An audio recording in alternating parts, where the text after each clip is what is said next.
Hey there, guys. All right, and welcome to another week of World War II. On to number 83, March 28th, 1941. Yugoslavia joins the Axis powers. And then they don't. They change their mind. They're like, nah.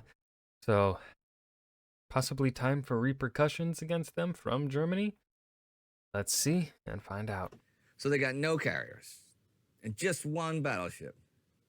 You sure? Like really sure? Yeah, okay. I'm heading out. All right, cool. Well, March 28th, 1941. This week, Yugoslavia joins the Axis powers. But this is so unpopular with some people that also this week comes a coup in Yugoslavia. gasp.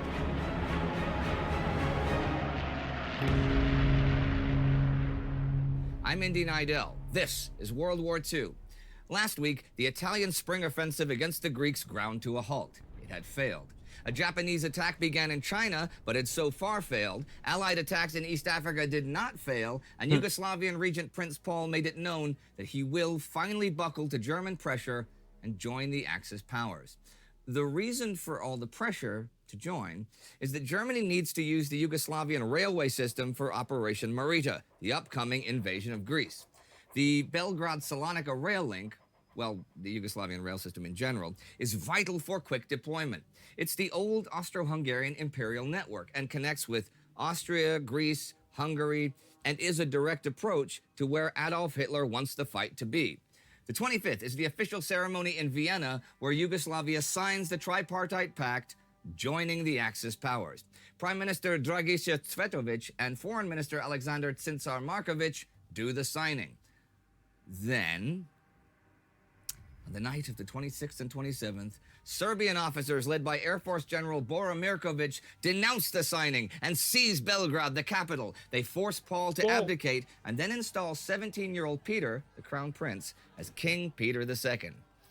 The thing is, Paul could likely rally Yugoslavia's Croat population, which have a great deal of pro-Axis sympathizers among its politicians, to fight the coup. But he does not. He accepts it and goes into exile.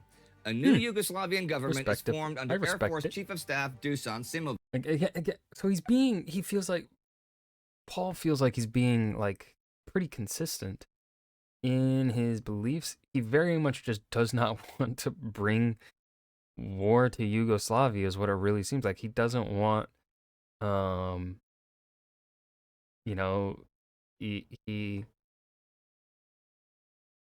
he could rally the Croats, right? Croatian politicians, but he's choosing not to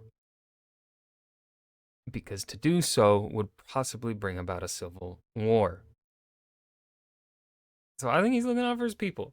I can respect it. Unless someone comments something that shows that he did not care about his people, but I don't know. Based on the information we've gotten so far, how I lack any other knowledge of the Prince Regent, seems like he cares about his people. Based on historical hindsight, I think this quote of John Keegan's is especially accurate about these events. The Mirković coup still appears in retrospect as one of the most unrealistic, if romantic, acts of defiance in modern European history. I mean, how can it not provoke the Germans to hostilities? And for toppling the legitimate government, those coup makers can call on exactly zero foreign assistance. Who will help them? And why? And how? They are also nearly surrounded by places like Italy, Italian-held Albania, Hungary, Romania, and Bulgaria, who will all be actively hostile to the new regime, and with whom they've had endless fights over territory anyhow. Now, don't get me wrong, it is a popular coup in large part. Crowds cheer for the Allies in the streets, they fly British and French flags and all, but the new government can, with good reason, be denounced as illegitimate.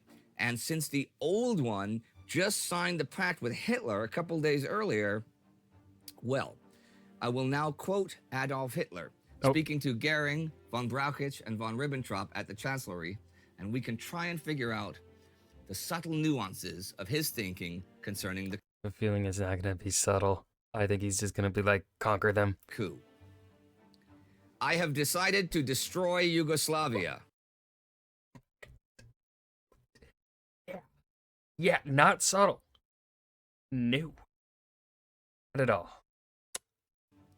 He already has contingency plans for an attack on Yugoslavia, of course.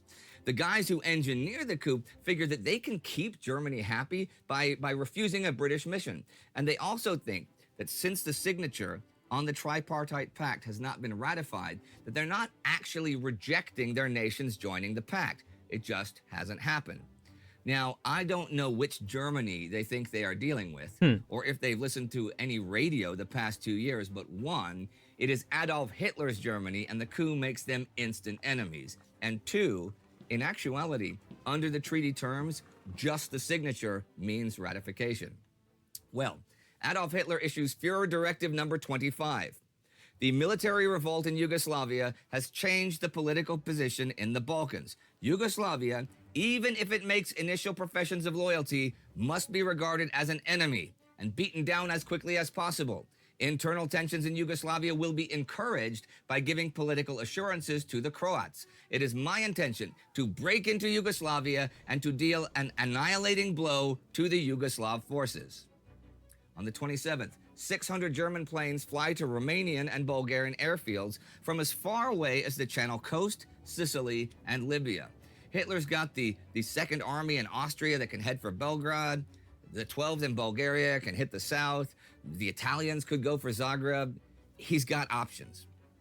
When enough planes have arrived, and when the weather is good, the ground installations of the Yugoslav Air Force and the city of Belgrade will be destroyed from the air by continual night and day attack. If you're wondering what that sort of attack might do, on the 28th comes the announcement that 28,859 British civilians have been killed in 7 months of aerial bombardment, and 40,166 seriously injured. In just March, the number is 4,259 killed, 598 of them under the age of 16. But You the had to throw invasion of that number in, Yugoslavia huh? means Hitler must postpone his planned invasion of the USSR from May to June. There is a German attack in the field this week, though, in North Africa. On the 24th, Erwin Rommel advances to Oh, and here we takes go. El Agheila at the western limit of Allied territory. The British are trying to hold Libya with the inexperienced and understrength 2nd and 9th Australian divisions and an Indian brigade. That's it. The rest have been sent to Greece. Rommel, by the way, has been told he will get no extra forces, and he has been forbidden from making attacks.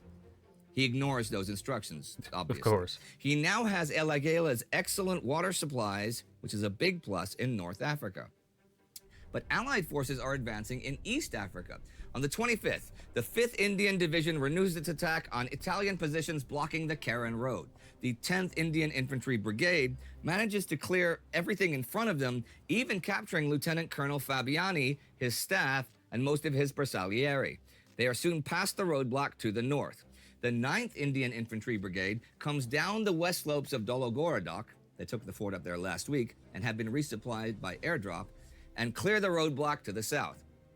By the evening of the 26th, Luigi Frusci orders the Italian forces That's to one blurry withdraw. photo. This battle has been the bloodiest of the fight for East Africa, and is very different in character from the long pursuit further south. This was measured by a few meters gained on vertical rock surfaces. The Indian divisions had lost somewhere between 4,000 and 5,000 men. The Italian defenders withdrew eastward to hopefully make a new line.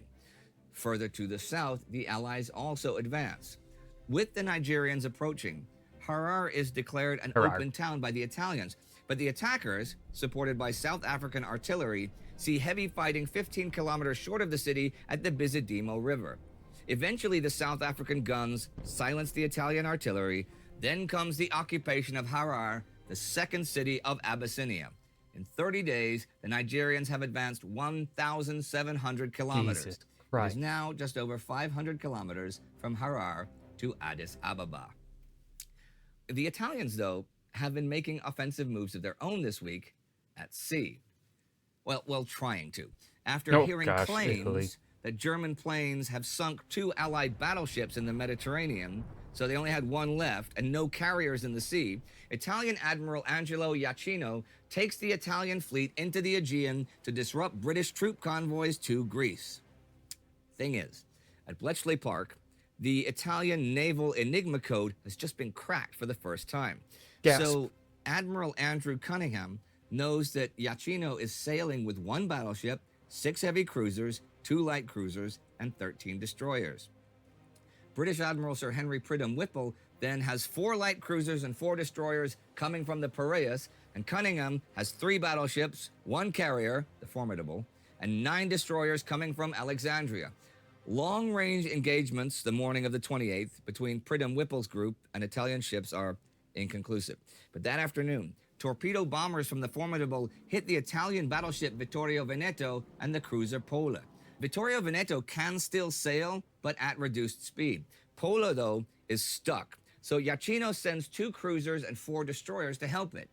The British have sent out pursuit ships hoping to find and finish off the damaged Vittorio Veneto. God, battleships and all seafaring vessels, they're so freaking huge, but it's always kind of hard to really get a grasp for how big they are because they are in the ocean, in the seas, where the sea is always the largest. But man, sometimes they get the angles just right to really get across the size of these things, and it's just wow. Have sent out pursuit ships hoping to find and finish off the damaged Vittorio Veneto. But that night, they come upon the cruisers and destroyers, who do not have radar and do not see the approach. The cruisers and 2 of the destroyers are blown apart before they can even fire back. The Pola is also sunk that night. For the whole thing, the British lose 3 men killed and 1 torpedo bomber plane. The Italians have 3 heavy cruisers and 2 destroyers sunk in this Battle of Cape Matapan. A battleship and a destroyer also badly damaged, over 2,300 men killed, and over another taken prisoner. The British do lose a heavy cruiser of their own this week, the York, which is wrecked by Italian MTMs, explosive motorboats, at Suda Bay, Crete. But Italy loses a whole cruiser division in 1 night. Italian naval morale takes a serious hit, and the Italian Navy is eliminated as a force in the Aegean and Adriatic. No, that was fast. And far to the That east, didn't really take long, huh, Japanese Italy? morale also takes a hit this week after the Battle of Shangao resumes in China. On the 22nd, the Japanese direct an airstrike onto Chinese lines, then send in armored units backed by infantry. The Chinese nationalist forces destroy around half the tanks and force the Japanese to retreat. The Japanese then try a gas attack, which fails. On the 24th comes the largest assault, an all-out attack to achieve total victory by destroying or capturing the Chinese 19th Army. But at the end of the day, the Chinese lines are still in Chinese hands. Also, they do, as several sources write, manage to encircle substantial numbers of the attacking Japanese. The Japanese will decide that they cannot afford such heavy losses for an inconclusive battle over one of many Chinese headquarters, and they will begin their withdrawal early next week, leaving behind a lot of equipment in their haste and giving Chiang Kai-shek and the Chinese Nationalist Army a decisive victory. The Japanese lose as many as 22,000 killed and wounded for the whole operation, though. And while Chinese losses have been not too far below the Japanese, they have savaged a better trained, better equipped, and better armored force. And the week comes to an end. A week of defeat for the Italians both in Africa and at sea. Defeat for the Japanese, a small German victory, and a coup in Yugoslavia that immediately convinces Adolf Hitler to invade, and invade soon, which changes his long-term plans for the USSR a bit, but not his ones for invading Greece, an invasion planned to happen within the next couple of weeks. I will end today with a note, actually, not an opinion or a summary or a rant, just a note from the world of science. Scientists Glenn Seaborg, Joseph Kennedy, and Emilio Segre, having spent the winter bombarding uranium with deuterons, have recently managed to identify a new element. They showed this week on March 28th that the element 94, undergoes slow fission, which is needed to develop an atomic bomb. Back in 1789, an element had been named after Uranus, uranium. And last month, these guys witnessed the creation of a new element, which was named Neptunium, after Neptune. So element 94 is named after Pluto, discovered just 11 Ah, years ago. The element is called plutonium. If you'd like to learn more about how Italy got control of much of no, I don't really care much for Italy. And that was week 83 of World War II, March 28th, 1941. Yugoslavia joins the Axis powers, and then they don't. This was a good week. Really got nothing to add here at the end. Uh, Again, it was another one of those weeks of things happening. Really nothing to talk about in regards to them, to the things happening. I feel like it's just they happened. That's that. So, hope you guys enjoyed. Remember to hit that like button and subscribe for more. And I will see you guys in the next video. Peace.